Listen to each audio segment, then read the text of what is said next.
Hey everyone, welcome to our Epic Expert Interviews. And today with us, we're happy to have Dr. Stacy Reuille-Dupont from Studio B. Thanks for joining us.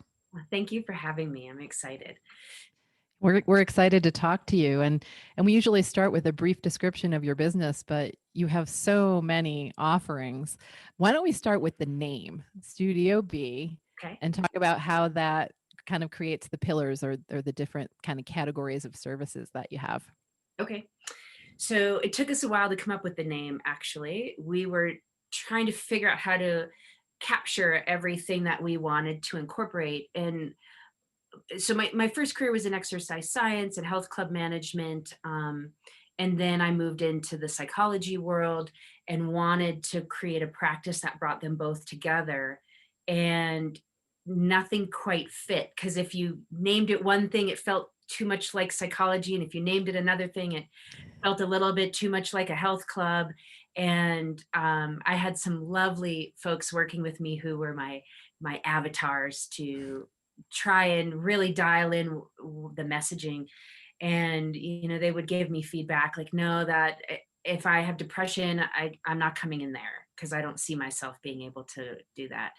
If I want to lose weight and I feel like it's too much around anxiety and I don't have anxiety, I don't really see that fitting. So we played around with the name for quite a while, and we kept coming back around to the idea of, well, it's all about just being.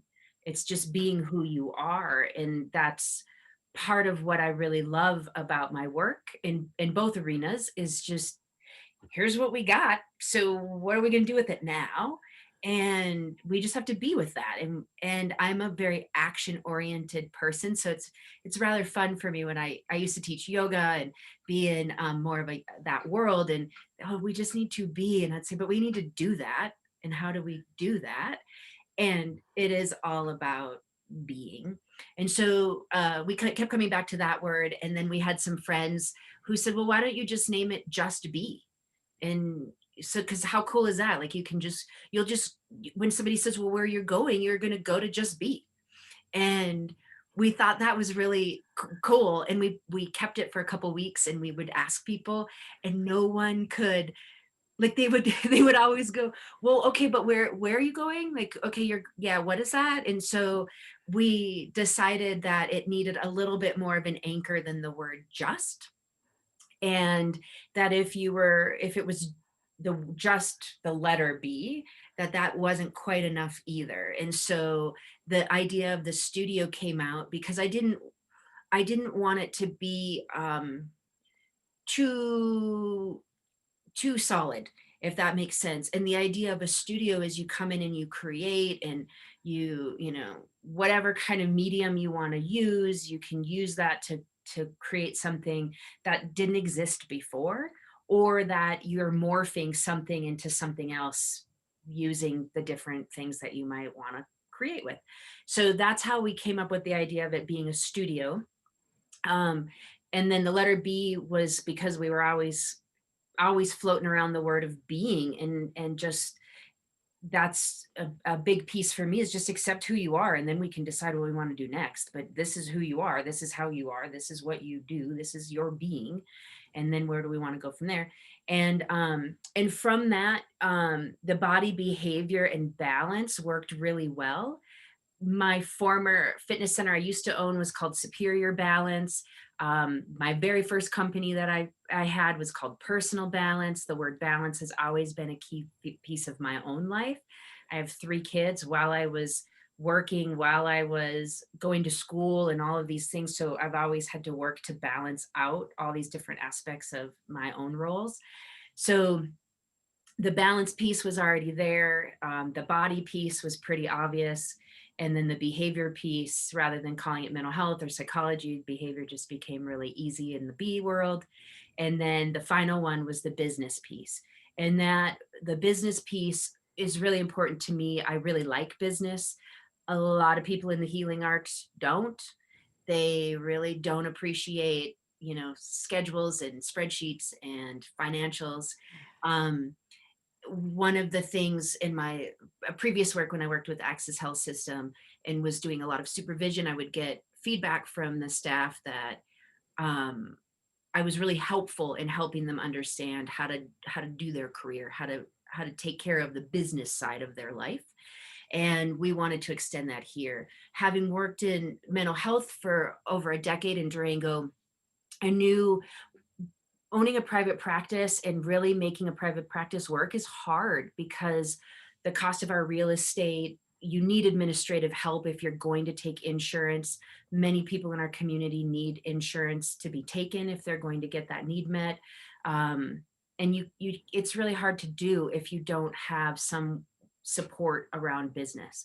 So at Studio B, one of the pieces that we offer is a co-work flex space cost sharing type option. So we can all have a very nice professional office space with a dedicated phone line. So you're not using your personal line, with the electronic charting software that we need in order to meet compliance and regulations and bill insurance, and administrative staff. So we're not spending um, a portion, big portions of our day returning phone calls, that the emails, the scheduling, and following up on insurance claims and denials and things, where we've got someone who's helping us do those things in the background so we can truly be present and sit with people and be here to hear them at a deep, deep level.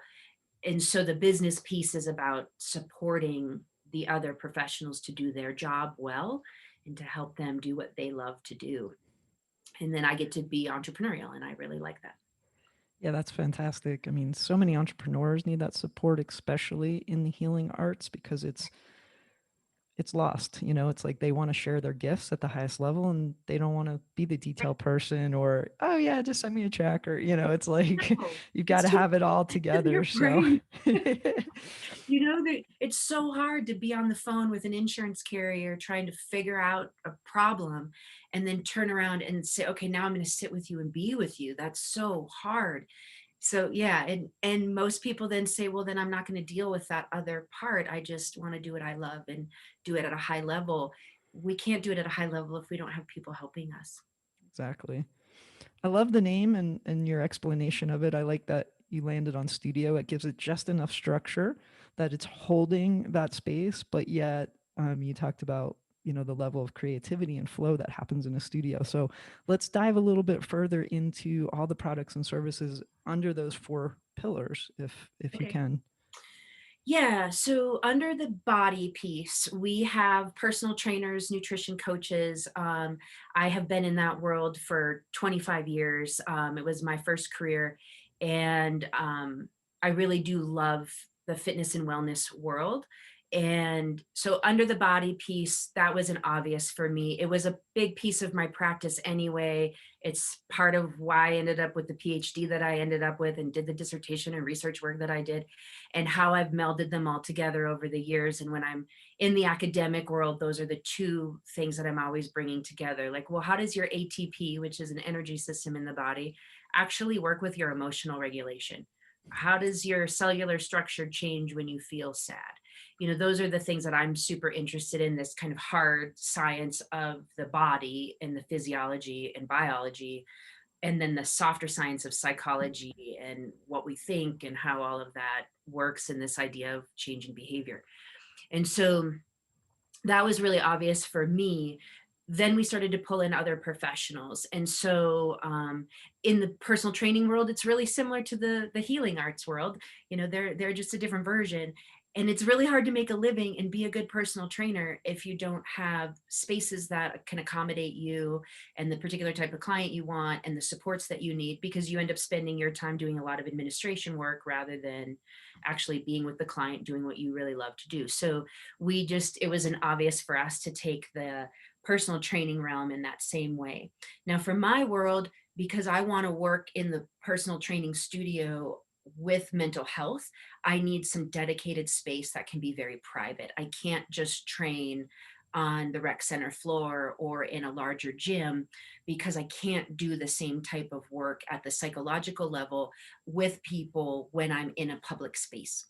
It doesn't work for regulations like HIPAA, and it doesn't really work for the emotional expression that's needed usually. before I was a psychologist, and why I went back to school was because my fitness center clients in these big athletic clubs I was working would cry.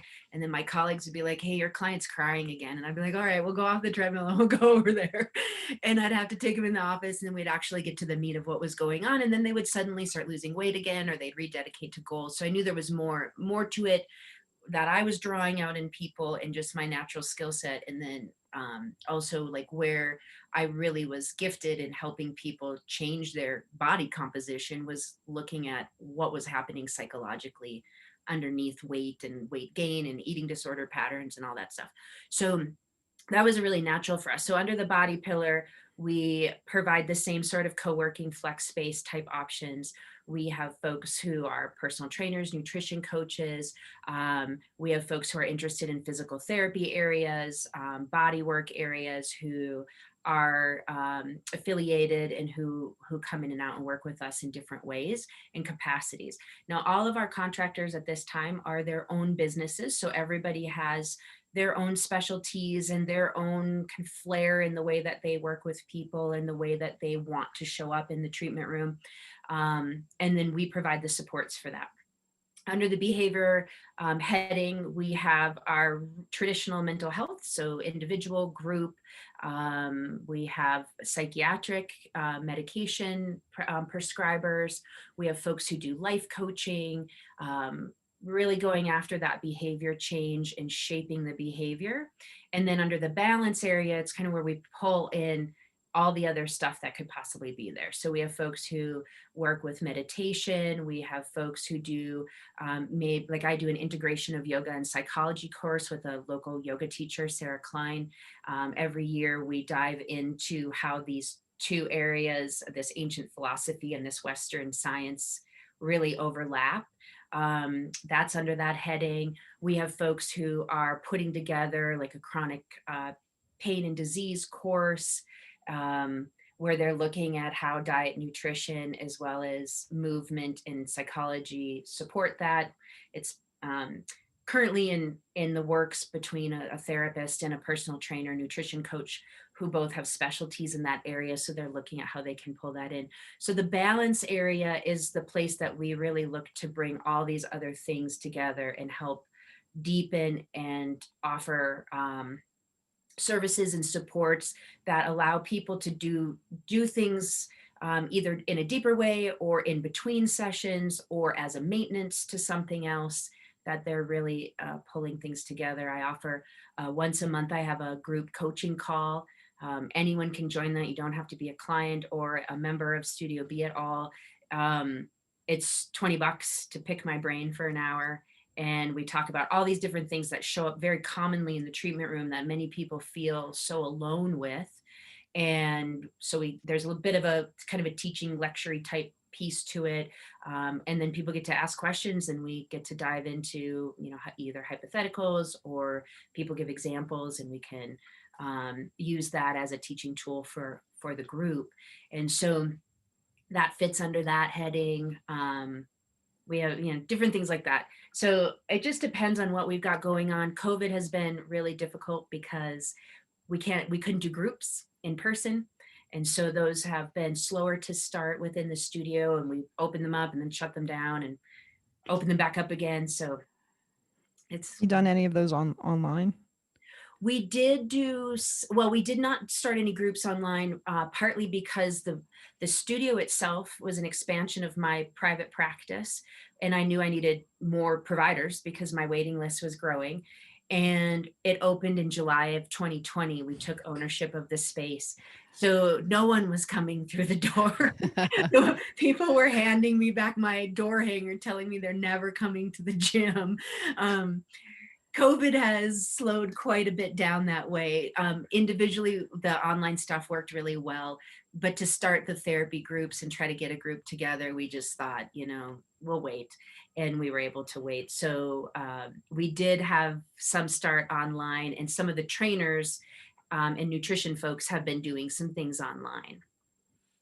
So, can you talk a little bit about the melding of things, like how things come together? There's something you say on your website about how we need a system that you can go to, not just when you're sick, but you Mhm. need a system you can go to keep you well. And Yes. obviously that's a philosophy that Epic agrees with, Yes. that true prevention involves all of those pieces. Like there is no true prevention in terms of health if you're not addressing all of those things. So talk about how they meld together. Like how do people maybe create what it is that they need, Okay. um, putting together packages or things like that? So so there's a visual that I created a number of years ago for a conference I presented at. If and it's on my website, but it's basically if you think about a box and then you divide that box with a big X, so you end up with these four triangles, and in the middle you have a circle, right in the middle. So each of the triangles represents a different area of our being. So if you think about our physical being, it is the foundation and it's part of what has happened. So our physiology is um, based on genetics, it's based on ancestral stuff, it's based on environment, it's based on what I consumed yesterday. I might be feeling that today. Those things are all part of that. It becomes the most concrete and the most tangible piece. But often by the time we have symptoms or we have some sort of dis-ease in that physical system, it's something that's happened or it's been happening. So it's kind of looking at some of these past things, and it's slower to shift. If you think about, I, I grew up in northern Wisconsin where things are icy and cold, and we have a lot of granite rocks. It's a very earthy element place, and things move slow. You know, the glaciers were there, and that's kind of the body. It moves slower. It's slower to change. It's it takes a little bit more. Then in one triangle, you have your emotional body. The emotional body is where we get this information that comes in through the body system. So this is going to be the umbrella of somatic psychology. You don't have antennas that go directly into your brain. Your body is that. So every experience you have, your body is taking in this information, and it's sending that information up into the brain. The brain is then categorizing it, and then we get to this point where we have a physical sensation. The brain, or the body has a sensation, the brain recognizes it, and then the emotions are the judgments that we place upon this particular physical sensation. um, then from there we move to the mental body. The mental body makes a thought about that, and it says, oh, that's what this is, and it makes meaning of it. It thinks about it. It often, both the emotional and the mental body will go off past learning, and so it just is. If we're not careful, we get caught into those patterns, and it's over and over and over, and we create these grooves in our neurology that just becomes the pattern. That's what we do when we feel this. When we have this physical sensation, it means this thing. We think this thing, and over and over and over we go down that path. It could be positive, it could be negative, it could be neutral. And then we have the spiritual body where we really connect into this higher consciousness. Jung talks about it as the collective unconscious. Other spiritual philosophies talk about it very differently. A lot of people will talk about it like this large web. We're all connected, and we are. In my world, we talk about it as a intersubjective field, meaning that when you're sitting with somebody or you're in connection with another living thing, there's a chemical vibrational, and the chemical vibrational bodies of us are waves, and so the atoms move in those wave patterns, and waves go out beyond the physical structure. Waves go out beyond what creates the wave, right? Like if you drop a pebble in the water, the wave goes out from that spot. And so when you have the waves coming together in the intersubjective field, we kind of know things about each other. Could be right or wrong. I've got a lot of lenses. There's a lot of clouding that will come in.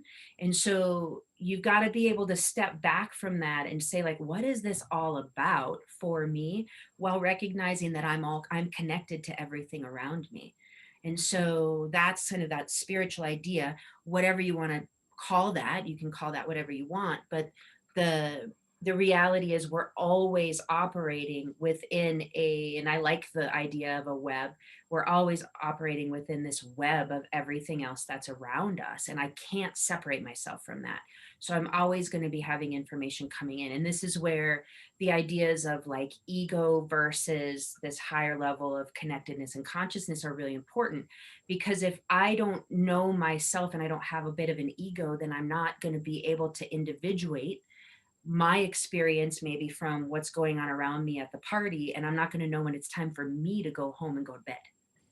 And so if I can recognize there's separation without getting caught in the me and mine, and it's a little bit of a 2-year-old sometimes, then I can be better off getting through the grocery store, because I know that here's me and here's my cart and here's my bubble, and I need to do these things, and I'm going to go do that thing next.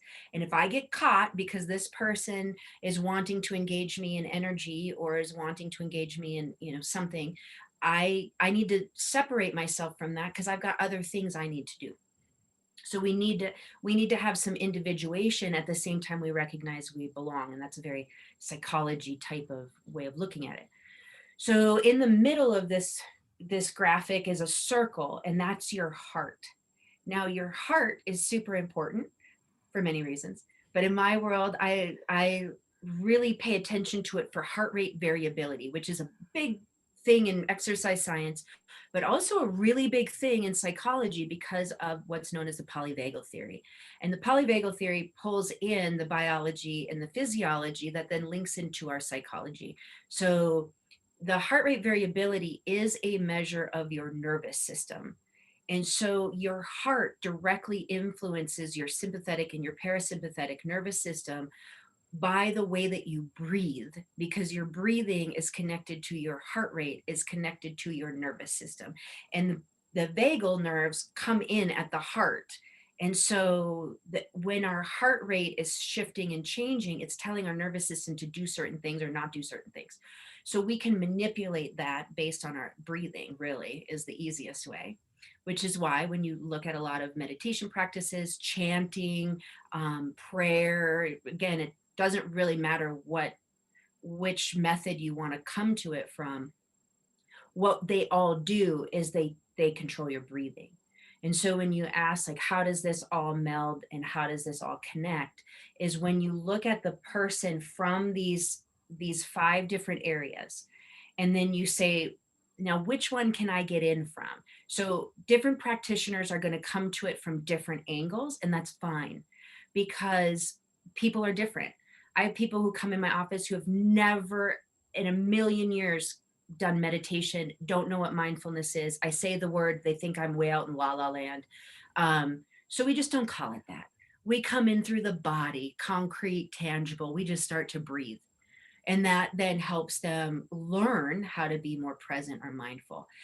In my particular interest areas in research, I look a lot at how the body is shaped and changed by what you think, and then how what you think is changed by how you are in the body. So your posture, your breathing, your heart rate, what's going on with your gut flora, how you show up in the world in this physical system has implications for how you think about this world.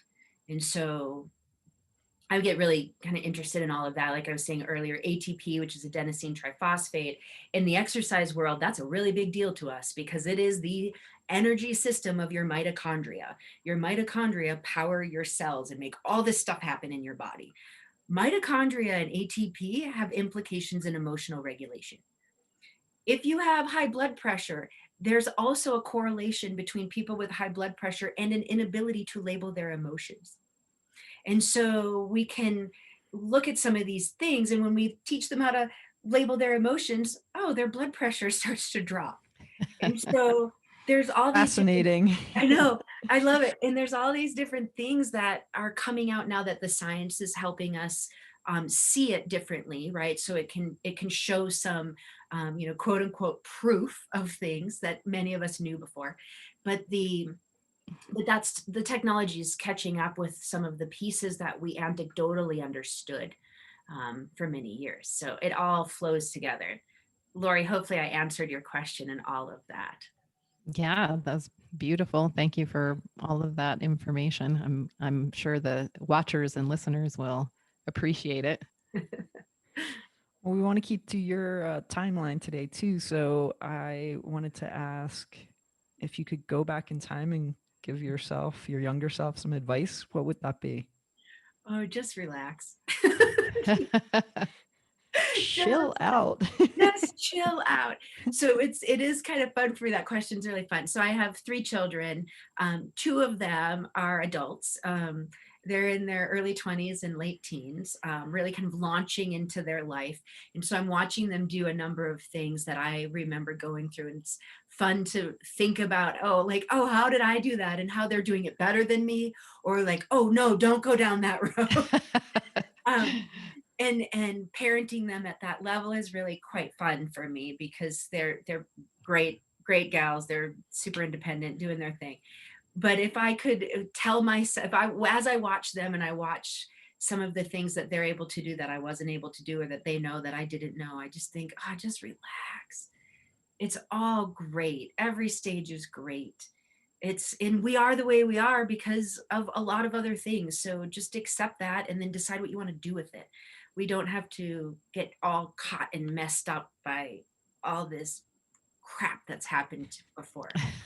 We can just be present to it and let it be, and then decide what we're going to do next. And we can do that best if we are calm and relaxed. Or let it studio be. Exactly. Just throw that clay back on the wheel and we can just reform it today. That's probably one of the best songs ever written. Um, and so let's fast forward into the future. And what is it that you see as your biggest contribution to this community or to humanity at large? Like, what do you want your legacy to be? um there's my ego just loves that, like, oh, yay, I get to have a legacy. And really, when I think about that, it's not that far off from what I would tell my younger self to, is just learn to relax and chill out, learn to play. If I could if I could say, 5, 10, 50 years from now, what could I be known for? It's that this was all fun.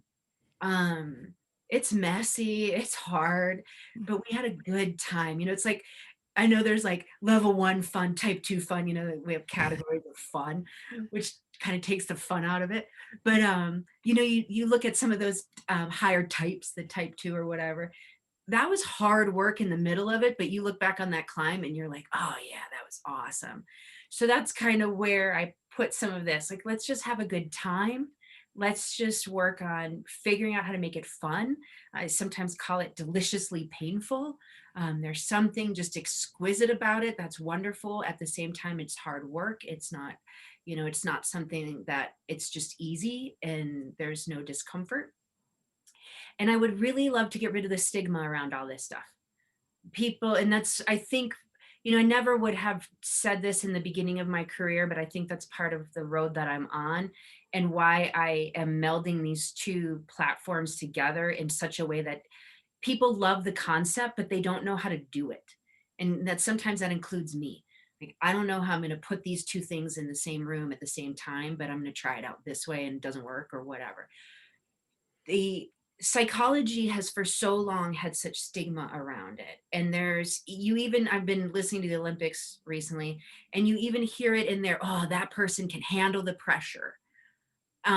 Or they make different comments about different people as they make mistakes or whatever, and you're like, oh, right there's the stigma of having it all together all the time.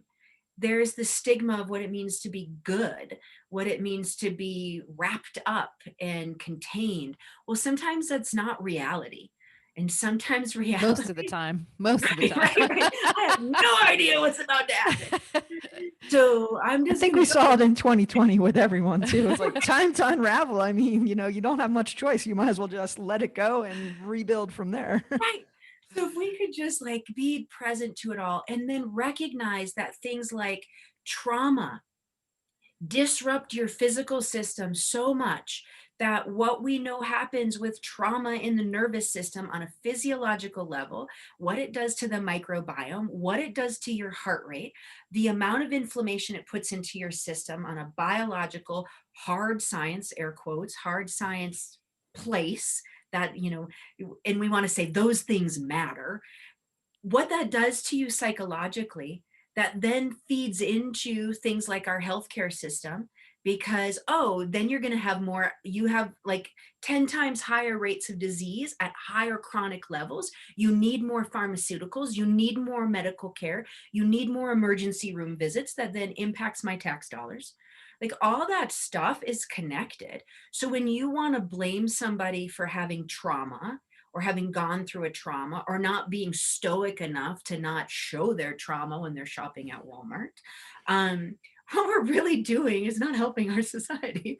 And so when we look at depression and anxiety and trauma and ADHD and bipolar and schizophrenia and anything else you can possibly think about, where people want to say, oh, that person should just figure it out and wrap it up. It's their willpower, it's their problem. They're not strong enough to do it. That's not really true. Like things live in the physical tissues and they're passed to us ancestrally. They're coming at us environmentally. So when we want to separate all this stuff and then we want to stigmatize people who are being impacted by that, which is all of us, and we want to say those people who are doing it this way are better than those people who do it this way, I would like my legacy to say that's, can I swear on here? Bullshit. um, because it's not. We're all being impacted by it. We're all being influenced by it. And if we can teach people how to cope with it in the moment and adapt to things from an accepting place of a lower nervous system state, everything gets better, because all of that stuff gets calmer and our community gets nicer and people get nicer. And then as a result, we are all more healthy, including the planet. So, Yeah, we could talk about the interconnectedness of all things probably yeah. for hours. And interestingly enough, I think, unfortunately, with climate change, people are going to become more and more aware of it. We were on the East Coast for the last 6 weeks, and the air quality there was completely adversely affected from all the fires in, Yes. Oregon and California and Right. Canada. And to me, it's almost a good thing because people are going to start recognizing that, Yeah. hey, without each one of us healing ourselves and making conscious, mindful decisions about what to do in Right. general with climate change and with all the things in our lives, how are we going to continue to be Right. sustainable? Right. It's So, also connected. And yeah, I would love my legacy to be one of those people who can take those harder sciences that people have an easier time buying into and then helping them see the interconnectedness of the unseen and say, yeah, it's about what you eat, it's about what you drink, it's about how you smiled at the convenience store clerk. All of that has implications for sustainability of everything. So yeah, I love it. I could talk about it for a long time. And I was just in northern Wisconsin for 3 weeks, and we were totally impacted by the Canadian fires. We're not that far from Canada, so right. sometimes it feels like it's the same place. But yeah, air quality, and a lot of people, a number of my relatives who would never talk about climate change were very, very concerned about the air quality. And they've never dealt with fires like that, like we do out here. So for Right. them, this was really eye opening. And I think you're right. More and more people will have to see it. Yep. And Well, they you will are clearly very passionate love about it. everything that you do and very knowledgeable. Can you let people know your website, how they can get a hold of you, how they can come take a class, participate in Yeah. the plethora of offerings that you have? So you can find us at StudioB.life. And that's just the word studio, the letter B.life. On there, you can find out all about the different offerings that we have, what our different contractors are offering, both in the studio and out of the studio, because as part of our business, we help them market and share audiences. Internet folks, we're really good at understanding sharing audiences. We're helping do that in the brick and mortar world as well. You can find me at stacyreuille.com. If you don't want to spell my last name, you can do it at stacyrd.com. And you can find me there with my personal website, my blog, some of the different things that I might do that are in addition to the studio itself. So you can find me at both those places. You can always call our front desk. Jessica, our office manager, is amazing and awesome, and she keeps us all in line. She helps make sure everything flows for all of us and everything stays on track and smooth. And she can be reached at 970-422-1761. Again, that's on our website as well, StudioB.life. So any of those places, reach out, connect. Thank you so much, Stacy. Yeah, thank you. We Thank you appreciate both. all your time and offerings that you're giving to this community. Thank you so much. I appreciate you guys having me on so I can talk about this. Anytime I can talk about it, it's so fun. I love it. Yay. Again, visit Dr. Stacy at StudioB.life. And for more information on E.P.I.C, go to epicconsciousliving.com. Namaste.